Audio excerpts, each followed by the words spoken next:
Welcome back. So that was a short movie documenting our 4-day hike on the Esputrek. As I've been doing lately, I've put quite a bit of background bits and pieces in the subtitle track that you can enable here on YouTube. But let me give you a brief recap of the hike there.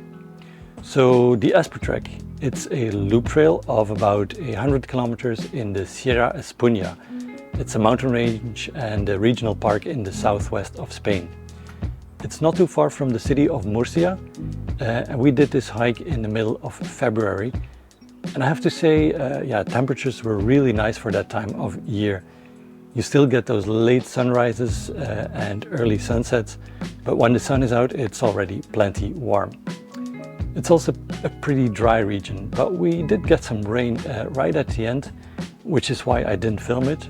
But we actually cut our last day a little short and hitchhiked the final kilometers back to our car. It's just that we were totally unprepared for the rain and hadn't even bothered to bring rain jackets. So yeah, we were soaked within minutes. Could have been much worse though, because right after we returned home, it apparently rained for a whole month in that region with floods and everything.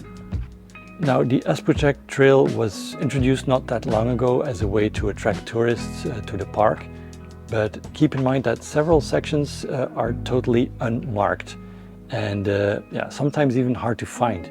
So you'll need your GPS and some wayfinding skills. You can find the GPX files on the official website, which I'll link below in the description. In terms of camping, the good news is that there are campgrounds on this trail. The bad news is that you have to make a reservation several days in advance at the visitor center. Now, we only saw like a handful of day hikers here and there, but nobody doing the actual multi-day hike. And we were always totally alone at the campgrounds. Oh, and think about your water supply. There are some stretches where there is barely any water sources. And yeah, funny story. On the first day, we were quickly going through our water reserves and looking for a place to ask for some water. And we found this single big building in the middle of nowhere. So we went to see if there was anyone around, and we carefully opened the door and another one. And much to our surprise, we had stumbled upon a water bottling plant, like rows and rows of bottles everywhere.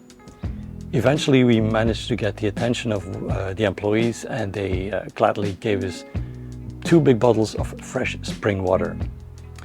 So to sum up, it was a pretty nice hike, and we definitely enjoyed the winter getaway.